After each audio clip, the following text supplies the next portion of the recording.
Hello everyone. Your gold medal caregiver is here to talk about gallstones and kidney stones. How do they form, and what are the Western medicine, traditional Chinese medicine, and magnetite solutions?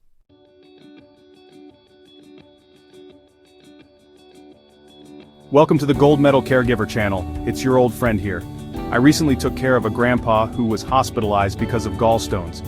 He said the pain when the stones acted up was so bad he was sweating buckets. It was really heartbreaking. So today, let's talk about these stones. Why do these little stones form in a perfectly healthy body? We'll analyze this from both Western and traditional Chinese medicine perspectives. We'll also talk about how magnetite can help, especially its fascinating connection to exosomes. Ready? Let's get started.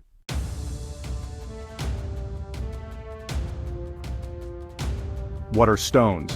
Where do they form? Let's first understand what stones are. Simply put, stones are hard lumps formed by the buildup of certain substances in the body, just like little rocks. Where do they usually appear? Mainly in three places. Gallstones. These form in the gallbladder or bile ducts and are related to an imbalance in bile composition. Kidney stones. These appear in the kidneys and may be crystals of substances like calcium or uric acid. Bladder stones or urinary tract stones. These are mostly kidney stones that have fallen down and gotten stuck in the bladder or urethra. Have you ever wondered why our bodies create these troubles? Is it a physical issue? Or is it because we don't drink enough water?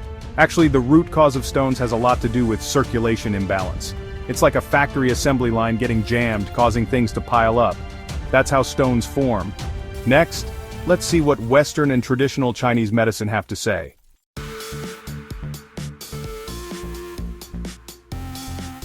What's Western medicine's take on stones? What are the treatment methods? Western medicine's view on stones is very scientific, analyzing them from physiological and chemical perspectives. The causes of stones are usually related to these points. Diet. Eating too much food high in calcium, protein, sugar, or salt can make the urine or bile too concentrated, leading to crystallization. For example, people who love red meat or sugary drinks have a higher risk of kidney stones. Lack of water. Not drinking enough water concentrates the urine, making it easier for minerals to turn into stones. Kidney stones especially love to show up in the summer when we sweat a lot and don't replenish fluids. Metabolic abnormalities. Some people have inherent metabolic problems, such as high uric acid, common in gout patients, or abnormal calcium metabolism, which can easily lead to stones. Other factors, family history, obesity, prolonged sitting, or certain diseases like hyperparathyroidism can also increase the risk. How does Western medicine treat stones? There are several main methods: observation and conservative treatment. If the stone is very small, less than 5 mm, the doctor may suggest drinking more water and taking pain relievers to let the body pass it naturally. This process can be a little painful, so be prepared. Extracorporeal shockwave lithotripsy, ESWL. This uses ultrasound to break the stones into smaller pieces that are easier to pass. It doesn't require surgery and is suitable for most kidney stones. Surgical removal. If the stone is too large or stuck, such as a gallstone causing cholecystitis, the doctor may surgically remove the gallbladder or the stone. Kidney stones sometimes require endoscopic or laser surgery. Medication. For uric acid stones, doctors may prescribe medication to adjust the pH of the urine to help dissolve the stones, but Western medicine treatments have a small drawback. They're good at solving existing stones, but if your diet or metabolic problems aren't addressed, the stones may come back later. Like the grandpa I cared for, the doctor specifically told him to eat a light diet and drink plenty of water after surgery or the stones would come back. So Western medicine is more about treating the symptoms. To address the root cause, let's see what traditional Chinese medicine has to offer.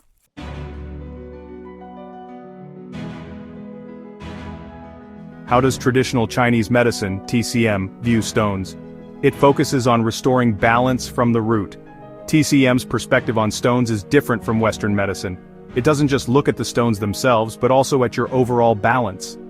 TCM believes that stones are caused by qi and blood circulation disorders, and organ function imbalance, leading to a buildup of metabolic waste that forms stones. The TCM perspective on gallstones. TCM says gallstones are related to damp heat in the liver and gallbladder, or spleen and stomach deficiency. The gallbladder stores bile, which helps us digest fats. If liver and gallbladder function is poor, such as from long-term stress, liver qi stagnation, or a diet high in greasy foods, bile can become thick and difficult to expel, eventually forming stones. If the small intestine's temperature decreases, called spleen-yang deficiency in TCM, digestion and absorption weaken, bile metabolism is also affected, and stones are more likely to form. The TCM perspective on kidney stones. Kidney stones are related to kidney deficiency and damp heat pouring downwards. In TCM, the kidneys are responsible for water metabolism. If kidney qi is deficient, water metabolism is disrupted, and impurities in the urine are more likely to accumulate. Coupled with eating too much spicy or fried food, which increases damp heat in the body, the burden on the kidneys is greater, and the risk of stones increases. Gout is based on a similar principle, where uric acid accumulation is related to kidney metabolism imbalance.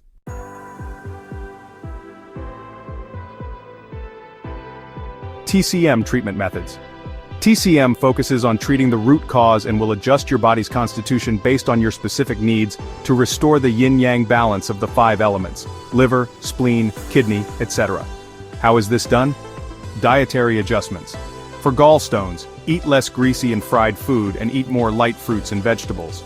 Hawthorn berries, mung beans, and koi seeds can clear liver heat and promote bile flow. Drinking chrysanthemum tea or goji berry tea daily is also great.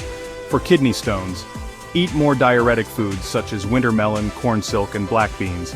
Avoid overly salty and sweet things as these can harm the kidneys. Herbal remedies.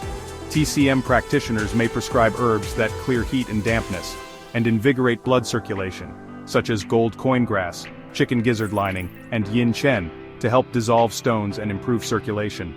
Remember to consult a qualified TCM practitioner for safe prescriptions. Acupuncture and tuina massage. Acupuncture stimulates acupoints, such as Tai Chong, for liver and gallbladder regulation, and San Yin Jiao, for kidney and spleen regulation, to promote qi and blood flow. Tuina massage helps relax the fascia and improve organ function. Lifestyle habits. TCM emphasizes nourishing life and recommends going to bed early and waking up early, maintaining a good mood, and exercising moderately. Tai Chi and Baduanjin can improve qi and blood circulation and are very helpful in preventing stones.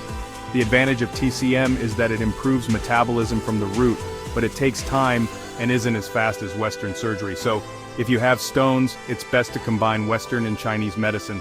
Western medicine handles acute problems, while TCM helps with long-term conditioning.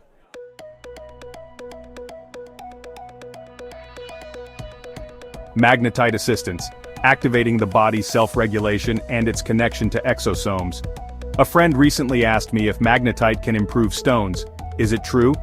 I did some research on this and it reminded me of our previous episode, the mysterious connection between magnetite and exosomes.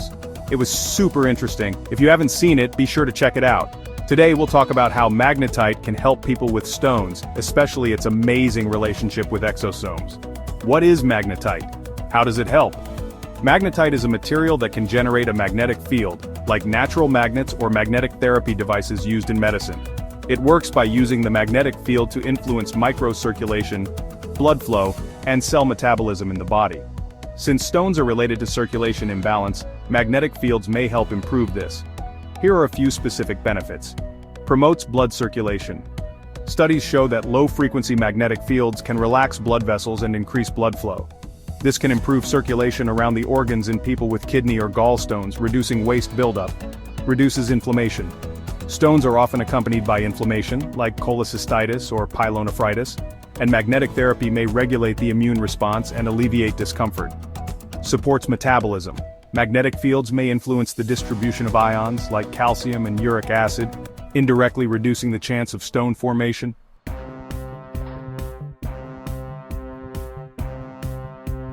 The connection between magnetite and exosomes.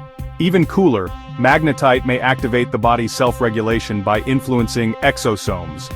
What are exosomes? They're like couriers between cells, responsible for transmitting messages and helping cells repair and regulate metabolism. As we discussed in our previous episode, exosomes are super important for immunity and tissue repair. Some studies have found that magnetic fields may stimulate cells to release more exosomes. These exosomes then go and tell the cells in the kidneys and gallbladder, hey, time to get moving and clean up the waste. This can improve the local metabolic environment and reduce the chance of stone formation. For example, if a kidney stone patient uses magnetic therapy, The magnetic field may promote the release of exosomes from kidney cells, helping to regulate urine composition and reduce the risk of crystallization. The same goes for gallstones. Magnetic fields may improve circulation around the gallbladder, with exosomes helping to repair inflamed tissue and indirectly making bile metabolism smoother. This self-regulation mechanism is like hitting a reset button for the body. Pretty cool, right?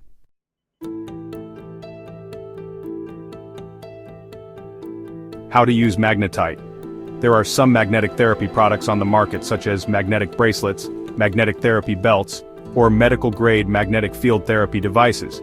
If you want to try them, I recommend the following. Choose certified products. Look for certified medical-grade devices. Don't buy questionable magnetite products, combined with other therapies. Magnetic therapy is supplementary. Don't expect it to eliminate stones on its own. It's best used in conjunction with Western medical procedures or TCM treatments. Consult with professionals. People with heart conditions or implanted metal devices like pacemakers must consult their doctor before use.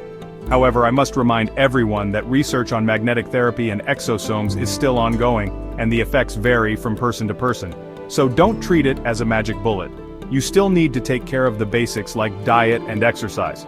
To learn more about magnetite and exosomes, be sure to watch our episode, The Mysterious Connection Between Magnetite and Exosomes. You're guaranteed to learn a lot.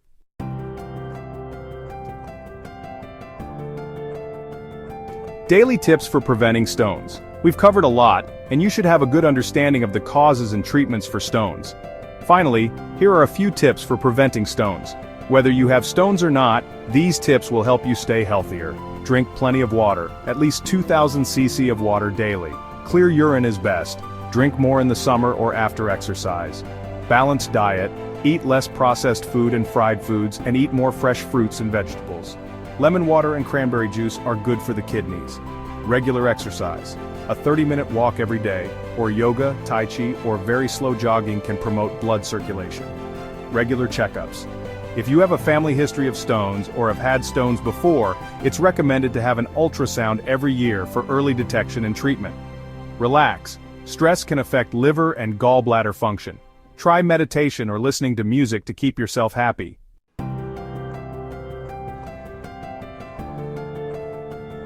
Conclusion. Alright, today we talked about the causes of gallstones and kidney stones, as well as Western medicine, traditional Chinese medicine, and magnetite solutions, especially the fascinating connection between magnetite and exosomes. It really makes you appreciate how amazing the human body is. Stones can be troublesome, but as long as you start with lifestyle changes and combine them with appropriate treatments, you can definitely improve your health. Like the grandpa I cared for, he now drinks Kwa seed water and takes walks every day. He even says he feels light as a feather without stones. I hope everyone can use this knowledge to stay free from stone troubles. If you have any questions or want to share your experience with stones, please leave a comment below. Don't forget to subscribe to the Gold Medal Caregiver channel, like, and share with your friends. And remember to check out our episode, The Mysterious Connection Between Magnetite and Exosomes. See you in the next episode. Bye!